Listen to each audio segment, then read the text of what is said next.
नमस्कार। आज बात करेंगे भारतीय दंड संहिता की एक ऐसी धारा के बारे में जो कि काफ़ी लीजेंडरी है, जो हमारे समाज के भाषा में और बोलचाल में रच बस गई है। यही नहीं, इस धारा के ऊपर फिल्में भी बनाई जा चुकी हैं। मैं जब पढ़ता था तो हमारे स्कूल में रोल नंबर 419 था, 421 था, लेकिन रोल नंबर 420 नहीं था।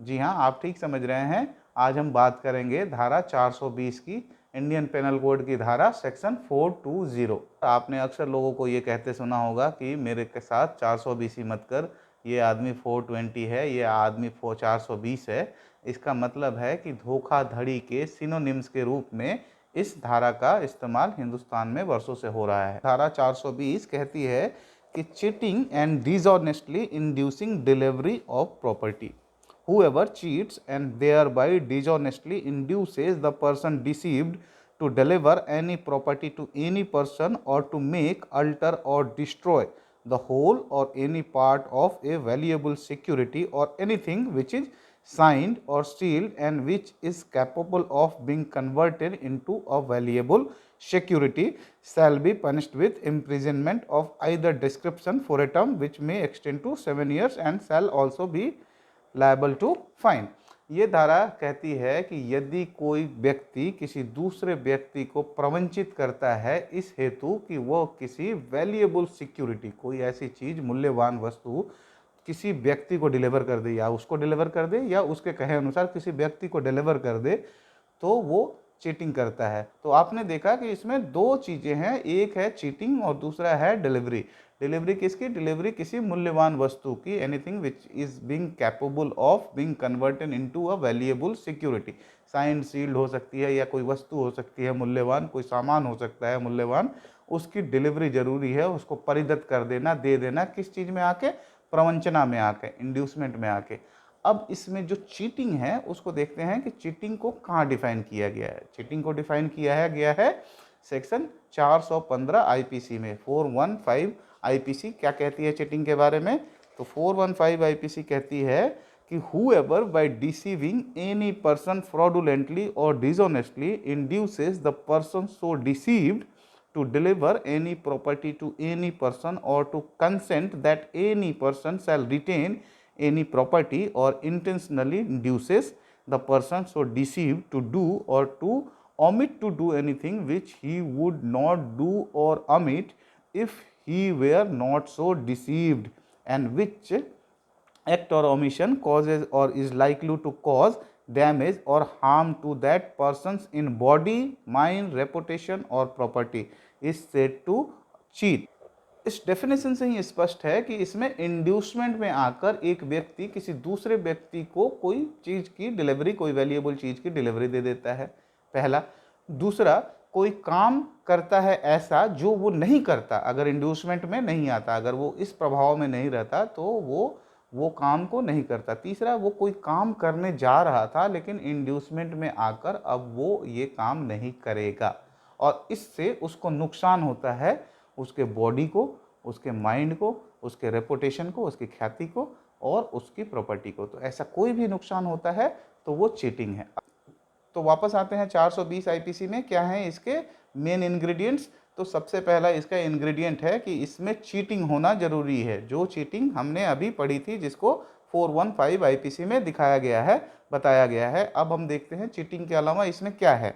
चीटिंग के अलावा है इसमें इंड्यूसमेंट टू डिलीवर प्रॉपर्टी और टू मेक, अल्टर और destroy any valuable security or anything which is sealed, signed or is capable of being converted into a valuable security and mens rea dishonest intention from very beginning। तो इसमें क्या है? पहले cheating, cheating से प्रवंचित होकर delivery, कोई मूल्यवान चीज की डिलीवरी, और इसमें सबसे इंपॉर्टेंट है कि उस व्यक्ति का मानसिक स्थिति, उस व्यक्ति का मेंस रिया जिसको कहते हैं, मतलब कहने का तात्पर्य ये है कि उस व्यक्ति का कपट का जो आशय है, that has to be from very beginning. एक एग्जाम्पल से इसको समझते हैं कि यदि एक व्यक्ति दूसरे व्यक्ति को कहता है कि ये जो बैट है ये सचिन तेंदुलकर का बैट है, इसे सचिन तेंदुलकर ने सेंचुरी की थी 2000 साल में। अब दूसरा व्यक्ति उससे प्रवंचित हो जाता है और वो पहला व्यक्ति उसको 2 लाख रुपए में वो बैट बेच देता है या 10 लाख रुपए में बेच देता है।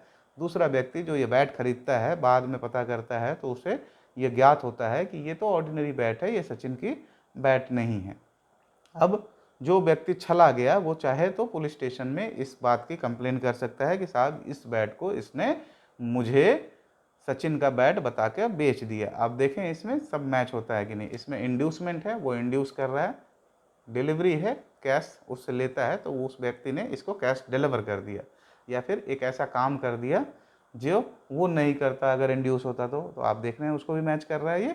तो उस व्यक्ति ने उसके बाद पैसे दे के और वो बैट ले गया, जो कि बैट असल में सचिन की थी ही नहीं। तो उस व्यक्ति ने चीटिंग का अपराध कारित किया है। इसमें 7 वर्ष तक की सज़ा हो सकती है और ये कॉग्निजेबल ऑफेंस है, नॉन बेलेबल ऑफेंस है। कॉग्निजेबल ऑफेंस कौन से होते हैं? जिसको कानून गंभीर प्रकृति का मानता है और जिसमें एफआईआर लिखी जाती है। आपके लिए इतना काफ़ी है कि जिस पे एफआईआर लिखी जाती है वो कॉग्निजेबल ऑफेंस है।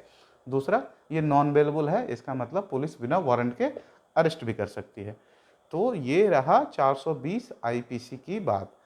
420 आईपीसी के अपराध कारित होने के लिए सबसे इम्पॉर्टेंट है मेंस रिया, आदमी की, व्यक्ति की मानसिक स्थिति। क्या वो व्यक्ति की इंटेंशन शुरू से ही छल करने की थी? ये बहुत इम्पॉर्टेंट है। आपको एक एग्जांपल से समझना चाहिए कि 2 व्यक्ति थे, दोनों का व्यापार था। एक ऑर्डर प्लेस करता था और दूसरा उसको सामान बनाकर देता था।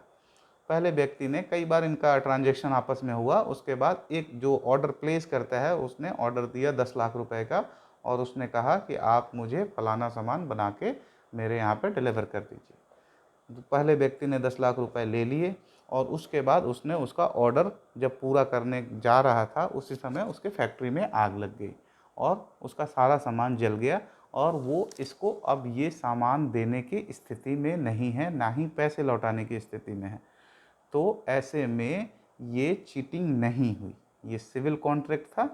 तो आप अपने कॉन्ट्रेक्चुअल ऑब्लिगेशंस के नॉन परफॉर्मेंस पे जा सकते हैं। कोर्ट का दरवाज़ा खुला है आपके लिए, आप उसमें जाके सिविल की कार्रवाई करें। परंतु ये चीटिंग का केस नहीं है, क्योंकि दूसरा व्यक्ति जिसको आपने पैसे दिए हैं उसका इंटेंशन शुरू से ऐसा नहीं था कि आपको छला जाए, क्योंकि रिकॉर्ड बोलता है आपसे उसके पहले से भी ट्रांजैक्शंस हो चुके हैं और इस बार उसके पास जायज़ कारण है कि आपका काम वो समय से पूरा क्यों नहीं कर सका। तो ये रही 420 आईपीसी, जिसको हम 420 कहते हैं अपने समाज में।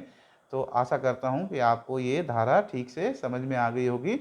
मिलते हैं किसी अन्य टॉपिक के साथ, तब तक जुड़े रहिए हमारे साथ। Thank you very much.